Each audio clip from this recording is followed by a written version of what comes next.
Bom dia, meus amigos, tudo bem? Bom, quanto tempo faz que eu não apareço nesse canal aqui, né? Eu tô assim, desgrenhado, cabeludo, mas hoje nós vamos gravar um videozinho aqui pra vocês. Eu quero falar com vocês sobre Gênesis 3, um padrão que eu tenho percebido no capítulo de Gênesis 3. Mas primeiro eu vou lá na padaria, eu vou tomar um cafezinho, comer um pãozinho de queijo. Depois eu vou no estudo bíblico lá na igreja presbiteriana. E depois, quando eu chegar em casa, eu vou finalizar o vídeo com vocês, explicando um pouquinho sobre esse padrão que eu tenho percebido sobre Gênesis 3, que é um padrão que se repete em toda a Escritura. É como se Deus desenhasse toda a história que ele vai construir na Bíblia a partir de um só capítulo, Gênesis 3. É muito legal. Eu fiz um estudo depois bem estruturadinho, passei para PDF. Quem quiser depois pode estar pedindo aí no comentário. Eu vou dar um jeito de deixar para vocês algum link aí do estudo para que vocês possam ter acesso a esse estudo de maneira gratuita, não precisa pagar nada e só para vocês aprofundarem mesmo, tá bom? Então fica comigo, hoje tá um dia bem chuvoso e tá um dia gostoso. Eu vou mostrar para vocês a estantezinha que eu comprei. Comprei a estantezinha, cara, na Shopee, gostei bastante, quer ver? Aí, galera, eu comprei essa estantezinha aqui na Shopee, ó. Aí eu mesmo montei, foi bem facinho de montar. Tá mirradinha de livro ainda, pretendo e preciso comprar mais livros, né? Só preciso de dinheiro agora. Aqui eu não sei se dá pra vocês verem, mas tá chovendo lá fora. Tá chovendo.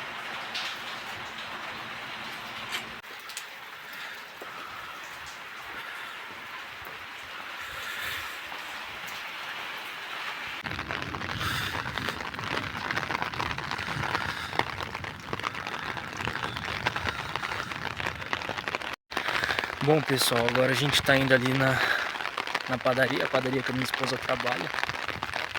Vou lá, vou tomar um café da manhã, comer um pãozinho, dar um tempo lá até dar o horário da aula bíblica e depois eu vou lá pra igreja, pro estudo bíblico. Na padaria eu não vou filmar nada não, até porque eu tenho um pouco de vergonha ainda de gravar em público assim e tal. Dá um pouquinho de vergonha, mas enfim, vamos lá comigo.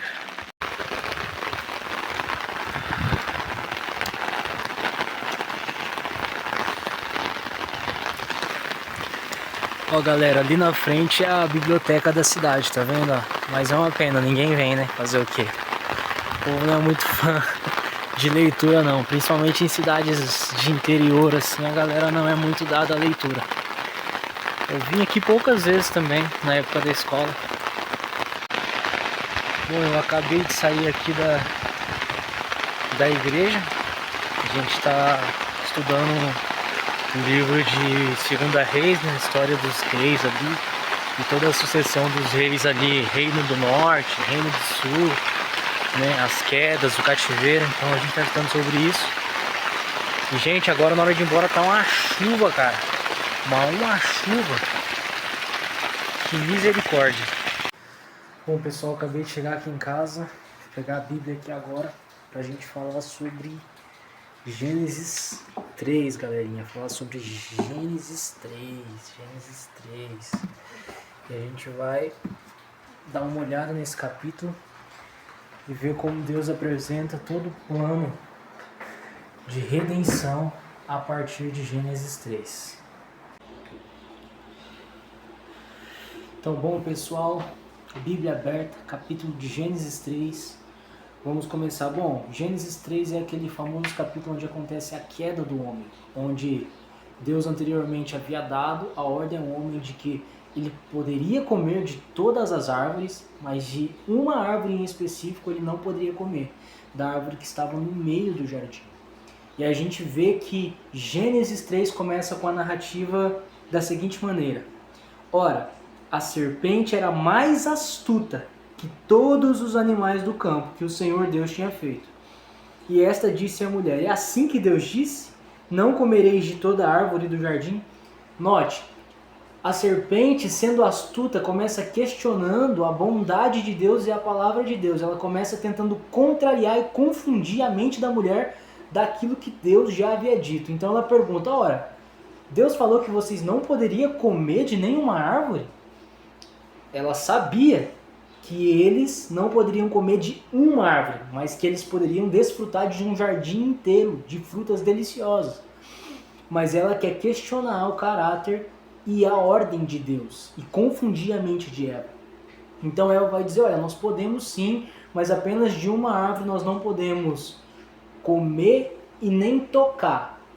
Então a cobra ou a serpente mais astuta, ela vê uma falha de interpretação da parte da mulher a respeito daquilo que Deus havia dito. Ou seja, Deus disse que não poderia comer. Deus não disse que não poderia tocar. Então, ou seja, a serpente, encontrando essa brecha, consegue confundir e seduzir Eva a comer do fruto. Depois, a gente vê que ali no verso 6, vai dizer o seguinte: viu a mulher que aquela árvore era boa para se comer e agradável aos olhos, e a árvore desejável para dar entendimento. Tomou do seu fruto e comeu, e deu também a seu marido, e ele comeu com ela. Versículo 7 é um ponto aqui que eu quero deixar destacado aqui pra gente, tá? Verso 7. Então foram abertos os olhos de ambos, e conheceram que estavam nus, e coseram folhas de figueiras, e fizeram para si aventais. Ou seja, ao comer o fruto, os olhos de Adão e Eva se abrem, e eles começam a perceber que eles estão nus. Essa linguagem para então os seus olhos foram abertos é uma linguagem figurada, eles não comeram de olhos fechados, é óbvio, mas trata-se de uma percepção, eles tiveram uma percepção a respeito de si mesmos, onde agora eles veem a miséria deles, eles veem a nudez em que se encontram. Então, no versículo 8, eles ouvem a voz de Deus, que passeava no jardim pela viração do dia e se esconde da presença de Deus. Então, ou seja, a primeira coisa que o pecado produz é a percepção da miséria. Os nossos olhos se abrem para a percepção da nossa miséria. A segunda coisa, provoca a nossa fuga diante de Deus. O pecado faz com que nós fugimos, que nós tememos a voz de Deus, que nós tememos a presença de Deus. Então o pecado nos leva para longe de Deus. Versículo 9 vai dizer que Deus então chama Adão, pergunta onde ele está, e então Adão, não podendo fugir, ele diz, olha, eu ouvi a sua voz e eu tive medo porque eu estava nu. Então Deus faz a seguinte pergunta para Adão, como você viu que você estava nu? Você comeu do fruto? Então Adão tenta dar uma desbaratinada ali, tenta jogar a culpa para a mulher, mas em última instância ele joga a culpa para Deus. Né? Olha, a mulher que você me deu, Deus. Então, ou seja, a culpa é sua. A culpa é sua. O homem está sempre tentando transferir a culpa. A gente está sempre tentando achar alguém que possa responsabilizar pelos nossos atos, pelos nossos pecados, pelas nossas falhas. Nós sempre estamos tentando transferir a culpa para outras pessoas. Então Deus vai ali dar uma sentença tanto para a serpente, Deus amaldiçoa a terra por causa de Adão, dá uma sentença para a mulher e dá uma sentença para Adão. Ok. No versículo 15, é aqui como é o proto-evangelho, é o que nós chamamos de proto-evangelho. É o versículo que tem a primeira menção de evangelho de Jesus na Bíblia. É a primeira vez que Jesus, de certa forma, é mencionado nas Escrituras, onde há uma promessa daquilo que Deus fará e faria por intermédio de Cristo. Então, Gênesis 15 vai dizer o seguinte, porém, inimizade entre ti e a mulher, entre a tua semente e a sua semente. Esta te ferirá a cabeça, e tu lhe ferirás o calcanhar. Então, assim, Deus diz que pela descendência da mulher, ele vai esmagar a cabeça da serpente, a serpente vai ferir o calcanhar ali, simbolizando a morte de cruz de Jesus e todas essas coisas.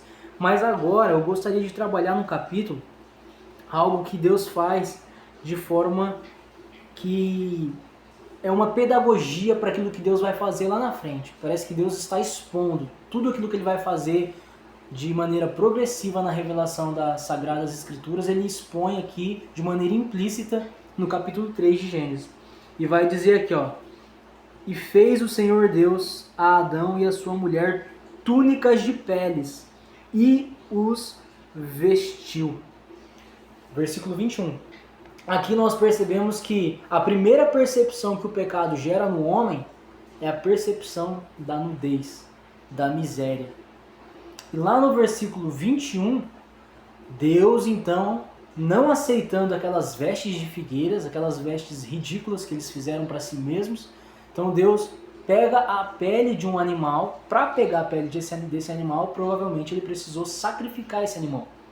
E isso já faz uma alusão para a simbologia da morte vicária de Jesus, da morte substitutiva e da expiação dos pecados, né? O primeiro sacrifício da história. Claro que o texto não diz isso, aqui é uma inferência que nós fazemos, por conta que para arrancar a pele do animal, o animal precisa estar morto. Então, e o texto vai dizer que Deus fez isso. Então, depois, em seguida, nós vemos que a descendência Abel, eles têm a ideia de sacrificar, eles vão oferecer uma oferta a Deus, eles têm a ideia de sacrificar um animal. Então, ou seja, de onde eles tiraram essa ideia? Só pode ter sido de Gênesis 3, ok? Então, nós percebemos que aqui no capítulo 3 de Gênesis se estabelece a doutrina da morte vicária ou a morte substitutiva de Cristo, a doutrina da justificação pela fé, a salvação pela graça e a doutrina da imputação da justiça de Cristo sobre nós, pecador. Então, quando nós pecamos, quando Adão peca, a primeira coisa que ele faz é se esconder de Deus e procurar vestes para esconder a sua miséria. Nós, então, percebemos que a ação de Adão é uma ação de tentar produzir meios para se apresentar diante de Deus. Ele não queria que Deus o visse nu. Ele não queria que Deus enxergasse as misérias dele. Então ele tenta, de alguma maneira, construir meios para se apresentar de maneira justa diante de Deus. Isso nós podemos perceber a teologia do mérito, né? O homem tentando ter mérito para com Deus. Salvação pelas obras, nós podemos tirar disso. Nós podemos tirar disso o legalismo religioso, as religiões humanas mortas, uma tentativa de se religar a Deus por si mesmo, uma tentativa ineficaz e falível. Então, nós percebemos que Deus, ao ver isso, Deus rejeita isso. Deus rejeita. Então, Deus mesmo, por si mesmo, pela graça, ou seja, nós já vemos a graça de Deus se manifestando, nós vemos aqui, nós podemos concluir que foi morto um animal, que foi para expiar ali o pecado, fazendo uma simbologia, uma tipificação daquilo que Cristo faria lá na cruz, porque Deus já havia dado a promessa aqui em Gênesis 15, e Deus pega as vestes, a pele do animal, e faz vestes para Adão e Eva, e cobre a nudez deles. Aqui nós podemos perceber de maneira quase que explícita, veja bem, quase que, eu não disse que explícita, né? Mas quase que explícita, a doutrina da imputação da justiça de Cristo sobre nós, sobre a vida do pecador. Ou seja, aqui Deus desenhou todo o plano da redenção de maneira pedagógica e expôs de maneira narrada em Gênesis 3. Então nós podemos perceber que a justiça de Cristo é o que é imputada sobre nós. Sabe, nós percebemos que aqui, quando Adão peca, ele fica nu.